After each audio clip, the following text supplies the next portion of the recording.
Here. Um, just starting off with Trey. What did you guys like about him? How early, were you guys kind of in on him? And what was the feeling like in the room when he was there at 17?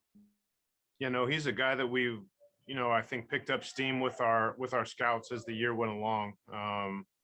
Transferred from Rice after his first couple of years in school to Virginia, and didn't know a whole lot about him, honestly, going into the season, obviously with the shutdown last year and then him transferring. But as we started to analyze and assess different prospects, he was a guy that our group grew increasingly high on.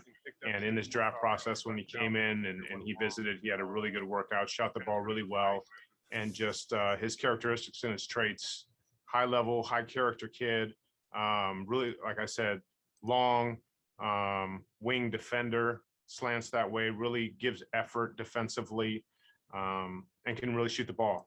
High character kid with a high IQ, coming from a really, really good program and wants to be coached hard. All those things coming together, I think, fit what we're trying to do here very well. We're super excited about bringing him into the Pels organization. High character kid with a high IQ, coming from a really, really good program. Hey, Trajan. Was he somebody who was on the radar at 10 maybe, and were you guys just happy that he was still there at 17?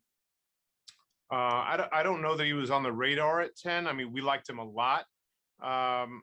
We're extremely happy that we got him. We had him higher on our board than we had him at 17. I'll tell you that. So for him to get there, we had a couple guys pegged that we thought would get there, and those other guys went higher.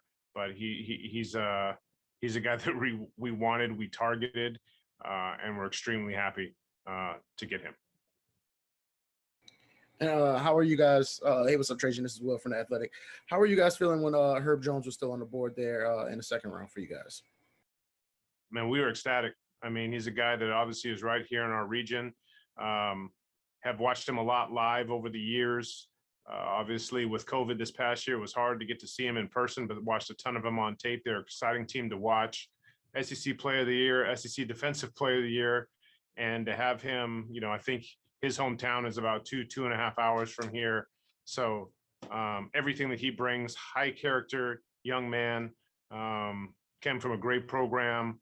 Obviously, it speaks for himself, the things that he accomplished there at the University of Alabama, and we're incredibly excited to have him here. So we think he can do a lot of things and be in the NBA a really long time, and I hope he's with us for a really long time.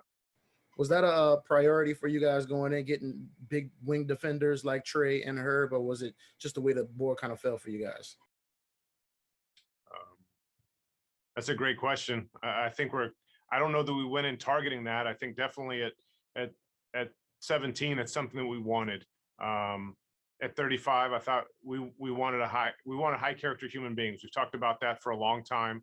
I think the one thing that we wanted to do this summer was bring in, defensive slanted guys, high basketball IQ guys, and shooting. And I think we did that with these two players, both high character guys that can really bring a lot of versatility on the defensive end.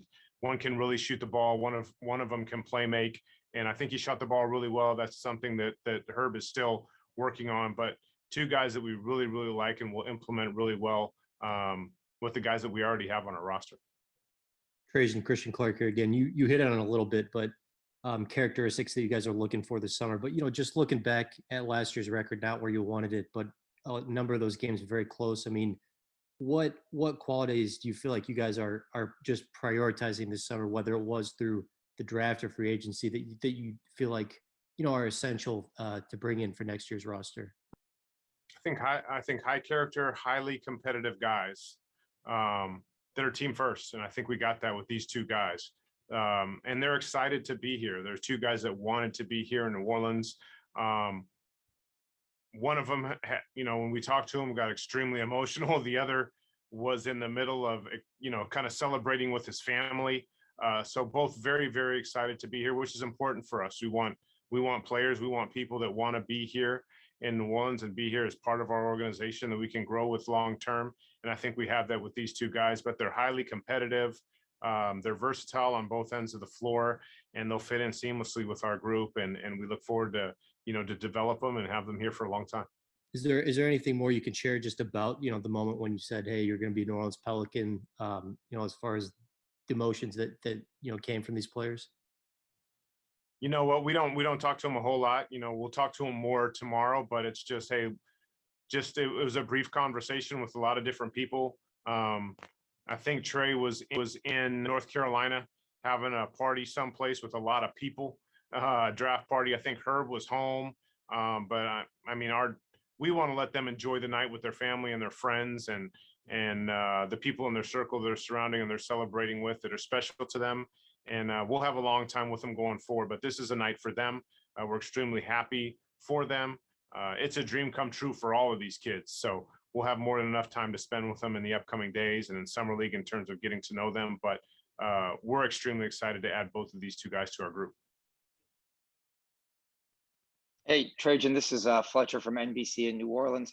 Not that I expect you to get too specific, but it just seemed like there was a lot of talk about teams wanting to move up, teams wanting to move back. There was a lot of movement in this draft.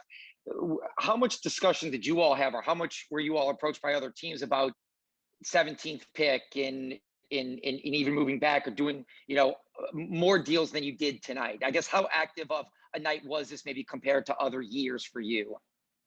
It's a good question, Fletcher. Honestly, coming into tonight, it was eerily silent for the last 3 days. It's as silent a draft as I've been part of in my time in the NBA.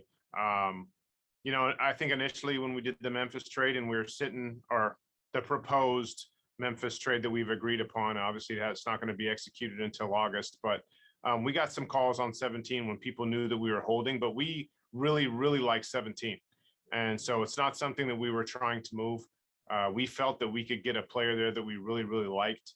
And so we were sitting there. Of course, teams did call on it, but we sat there, we were comfortable, and we got the guy that we wanted there. So it wasn't crazy active, obviously, with the number of second round picks that we had. We were fielding a lot of calls, a couple picks ahead of time, but it wasn't as crazy as it usually is where you have, you know, 20 different things on the board. They kind of came as the draft came. And it was busy. It got frantic at different times because we were holding so many seconds, but we're very happy with what we came away with tonight. And hey, last one, I just wanted to know, what has this whole process been like? I guess kind of trying to evaluate guys, not being able to really travel. What is the process, the entire draft process been like for Bryson and the team of trying to figure out what exactly is happening right now with all these guys? Yeah, it's interesting because when you look back last year, we actually had a better process because we got to see 30 to 35 games pretty much live before the shutdown, but then we didn't get the workouts. And then you fast forward to this year, we didn't get to see guys live, but then we got the workouts at the end. We got Chicago and we got the workouts, which are things that we didn't have. So I credit our scouts in the last two drafts and Bryson Graham for doing an incredible job. I think we got a lot of intel. We got a lot of information. We watched a boatload of film and got our input from our scouts, which allowed us to put our board together that we were incredibly comfortable with and allowed us to make informed decisions, which is all this is about, that we're comfortable with at the end of the day, bringing in these young prospects to be part of our program and our organization going forward. So a lot of credit goes to Bryson and our scouting staff. They did a tremendous job. It's always challenging. But our Bryson pushes our staff and our guys have been great.